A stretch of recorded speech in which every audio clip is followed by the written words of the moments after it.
Oke, bismillahirrahmanirrahim. Assalamualaikum warahmatullahi wabarakatuh. Bertemu lagi dengan saya Budi Oktaviani di mata pelajaran Prakarya dan Kewirausahaan kelas 10. Nah, pada hari ini kita akan melanjutkan bab baru, yaitu mengenai perencanaan usaha pengolahan makanan dari bahan pangan nabati, yaitu dari buah-buahan, dan sayur-sayuran, dan dari hewani, yaitu berasal dari hewan. Nah, pada topik pembelajaran kita hari ini akan membahas ide usaha. Nah, oke. Kita akan lanjutkan. Nah, di sini ada kompetensi dasar yang akan kalian dapatkan di bab kedua ini, yaitu kalian dapat memahami perencanaan usaha, pengolahan makanan awetan dari bahan pangan nabati dan hewani, meliputi ide dan peluang usaha, sumber daya, administrasi, dan pemasaran. Kemudian, untuk 4.2, kalian bisa mendapatkan menyusun perencanaan usaha pengolahan makanan awetan dari bahan pangan nabati dan hewani meliputi dari ide dan peluang usaha, sumber daya, administrasi, dan pemasaran. Dan untuk tujuan pembelajaran kita hari ini, kalian mudah-mudahan setelah mengikuti pembelajaran saya dapat memahami ide usaha dari perencanaan usaha dalam pengolahan makanan awetan dari bahan pangan nabati dan hewani. Oke, kita langsung masuk kepada materi kita hari ini nih. Sebelumnya, kita akan membahas tentang ide. Kira-kira nih, kita ketika ingin membuka suatu bisnis atau suatu usaha, kadang kan kita suka bingung nih, ide usahanya dari mana ya? Atau bagi para pemula nih, entrepreneur, kadang suka buntu idenya kira-kira didapat dari mana?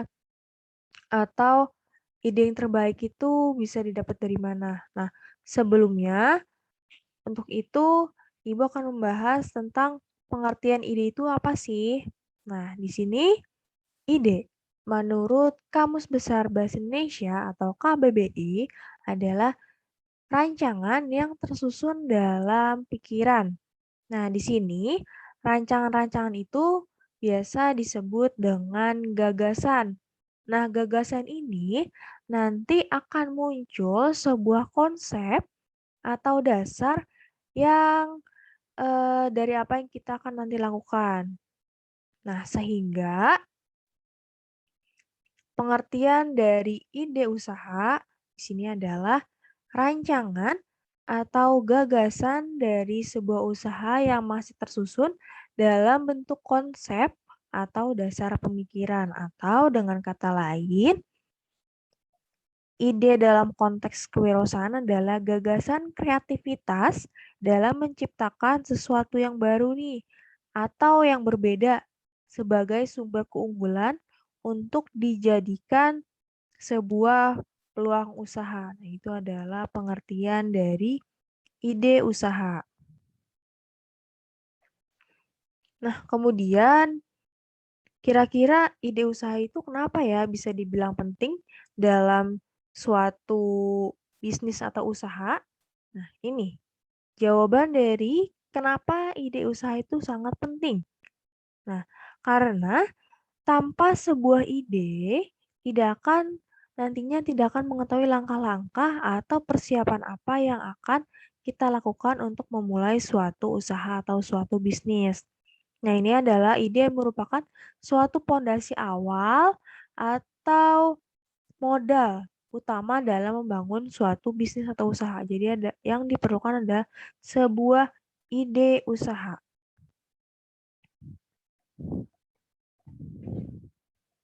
Nah, kemudian gimana sih cara dapetin ide usaha? Nah, sebelumnya kan saya udah menjelaskan dari pengertian ide usaha yang tadi adalah gagasan nih atau kreativitas untuk menciptakan suatu hal yang baru atau yang berbeda dari berbagai sumber keunggulan untuk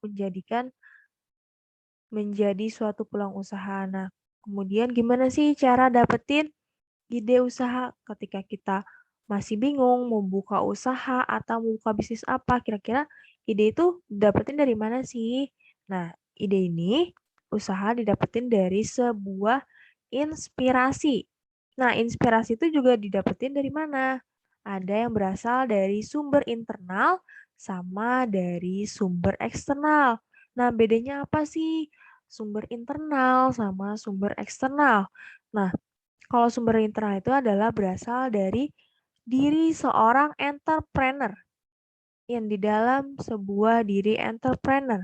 Kalau sumber eksternal berarti berasal dari luar si entrepreneur tersebut atau berasal dari lingkungan si entrepreneur tersebut. Nah, kemudian kita bahas nih, kira-kira apa ya sumber internal untuk mendapatkan ide usaha? Nah, ini adalah salah satu hal di dalam entrepreneur yang bisa dijadikan sebuah ide usaha. Apa aja? Yang pertama itu adalah hobi.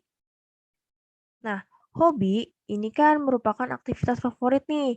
Ketika kalian di waktu luang atau di pekerjaan. Nah, banyak orang dalam melakukan hobi atau minat nih berhasil nih mendirikan sebuah bisnis. Nah, misalnya kalian hobi masak atau misalnya kalian hobi menulis, hobi membuat blog atau hobi kerajinan. Nah, atau misalnya kalian hobi dalam memelihara hewan, itu bisa menjadi salah satu ide usaha yang paling bagus.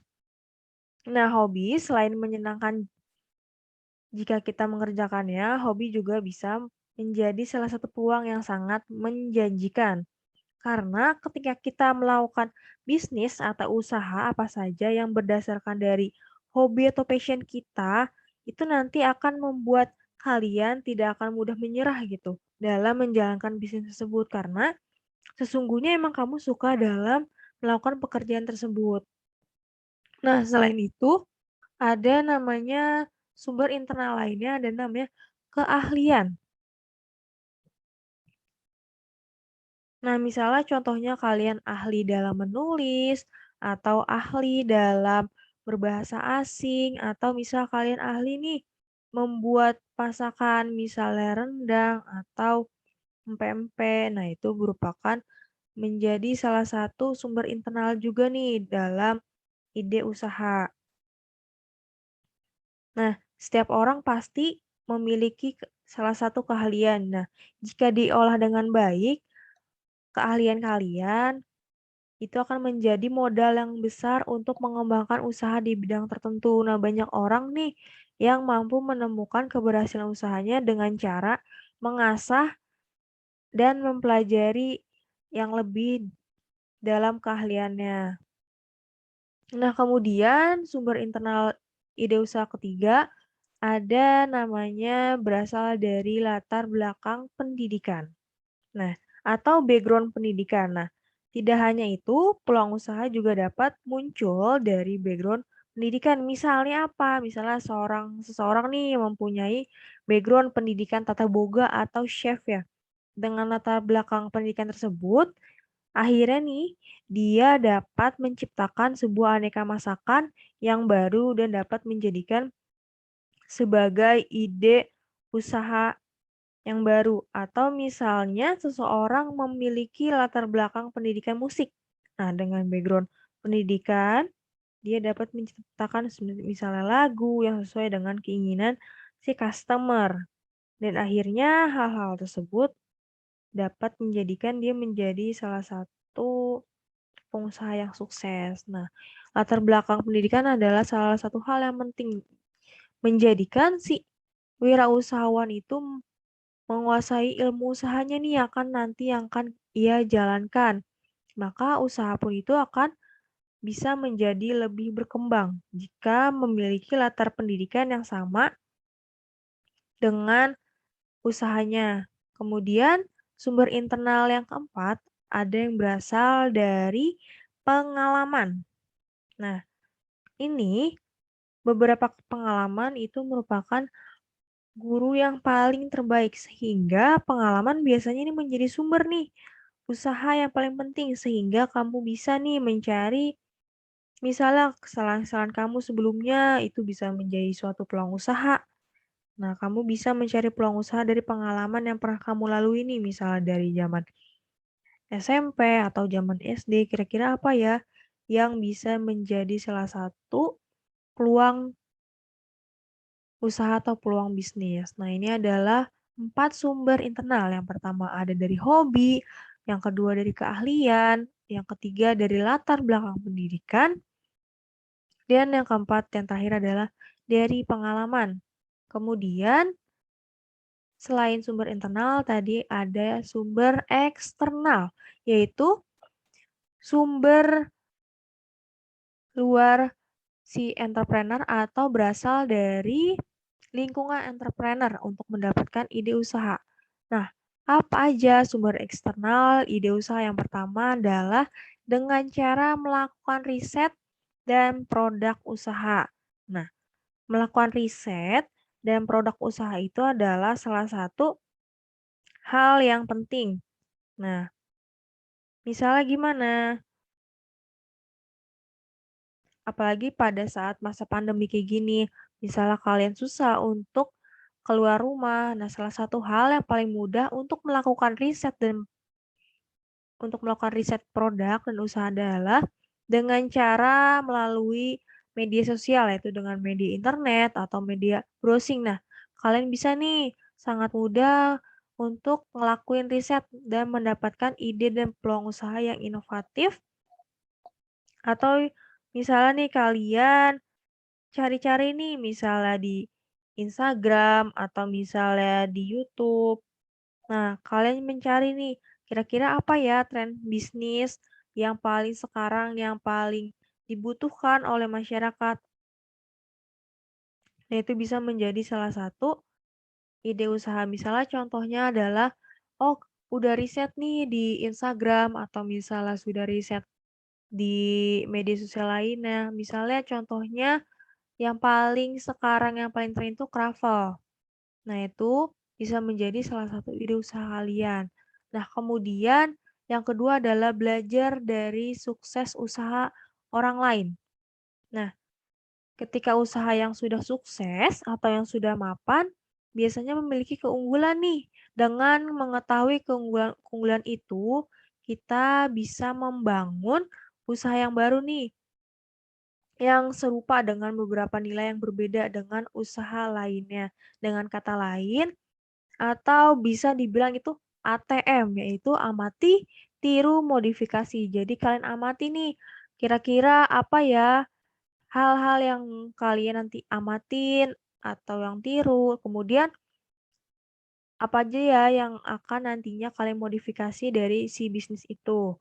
Nah, kemampuan itu untuk, melihat-melihat ide usaha sukses disebut dengan ATM, yaitu amati, tiru, dan modifikasi. Jadi kalian amatin apa aja ya yang positif-positif yang akan kalian ambil, yang akan kalian tiru, nanti akan, modifikasi kira-kira apa ya yang akan menjadi perbedaan untuk usaha kalian. Nah, kemudian yang ketiga ada dari inspirasi masalah personal.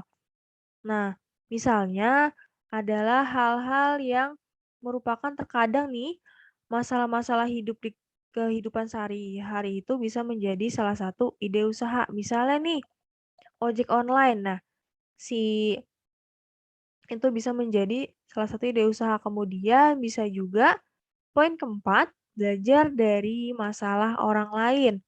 Nah, menemukan ide usaha juga nggak selepas dari masalah personal, bisa juga didapetin dari masalah orang lain.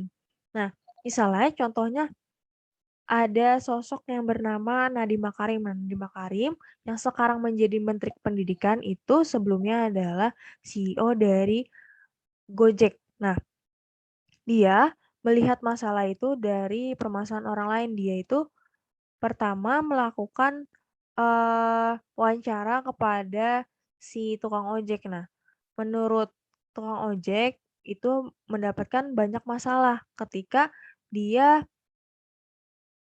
berhenti atau mangkal di suatu, eee, untuk mendapatkan si para customer.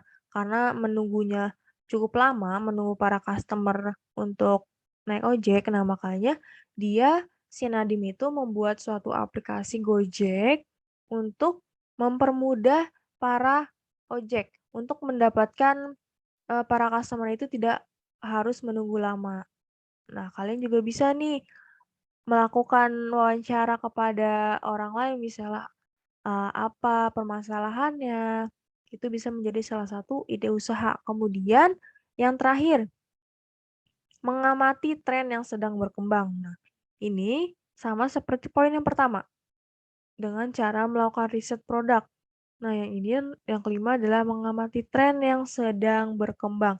Nah, kalian bisa mengamati tren nih, kira-kira apa ya yang paling banyak dibutuhkan atau yang paling digandrungi oleh para misalnya remaja, yang paling banyak dijual pada saat ini. Nah, ini salah satu sumber eksternal ide usaha. Ada 5. Yang pertama, melakukan riset produk usaha. Yang kedua, belajar dari sukses usaha yang lain. Kemudian yang ketiga, inspirasinya didapetin dari masalah personal atau masalah pribadi. Yang keempat, dari masalah orang lain. Dan yang kelima adalah bisa didapatkan dengan cara mengamati tren yang sedang berkembang. Nah, ini merupakan salah satu sumber eksternal. Nah, kemudian di sini ada tentang ide usaha kreatif. Kira-kira apa ya yang bisa masuk kepada ide usaha kreatif? Nah, ada 3 nih. Yang pertama adalah pertama kali. Maksudnya apa? Maksudnya adalah dia adalah inovasi baru dalam usaha atau bisnis. Jadi, si entrepreneur tersebut adalah menciptakan produk atau usaha yang baru atau yang belum nih, yang belum pernah dibuat. Nah, memang agak susah untuk didapatkan atau namun dia bukan berarti nggak bisa. Nah, contohnya misalnya hal yang pertama kali, misalnya contohnya itu adalah perusahaan Aqua. Nah, Aqua adalah merupakan salah satu perusahaan pertama yang membuat produk air minum kemasan. Nah, itu termasuk ke dalam ide usaha kreatif pertama kali. Jadi ya si Aqua ini pertama kali dalam membuat kemasan air minum. Nah, kemudian ada namanya berbeda. Maksudnya apa? Nah, si usaha atau bisnis ini dikemas itu dengan cara berbeda dengan hal yang sudah ada. Nah, misal apa? Misalnya adalah ketika kalian nih pada saat sekarang misalnya, yang lagi tren itu jualan kroffel. Nah, ketika di pasaran sekarang kan kroffel itu toppingnya itu misalnya topping manis-manis ya, misalnya coklat, stroberi. Nah, mungkin kita bisa nih bikin hal yang berbeda. Berbedanya dalam hal apa? Misalnya dalam hal toppingnya. Nah, pas, dipasarankan penjualan kroffel itu dengan topping yang manis, nah kita coba nih hal yang berbeda dengan cara misalnya toppingnya kita ubah, misalnya kroffel menjadi kroffel dengan topping, misalnya sambal matah atau misalnya pakai sambal, eee, misalnya sambal matah atau sambal bawang. Nah, itu kan menjadi salah satu hal yang berbeda. Nah, biasanya hal yang berbeda ini menjadikan para customer itu menjadi tertarik.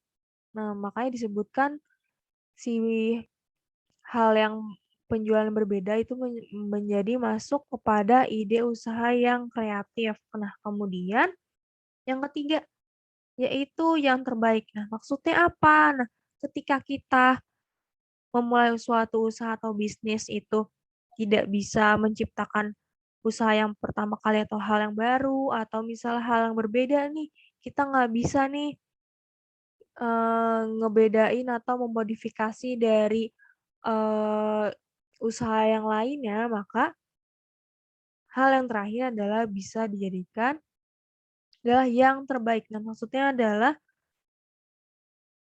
kalian bisa menciptakan suatu usahanya itu misalnya dengan cara yang terbaik, misalnya dari bahan bakunya, kalian pilih yang terbaik. Terus misalnya dari segi kemasan, kalian pilih yang paling terbaik, yang paling menarik.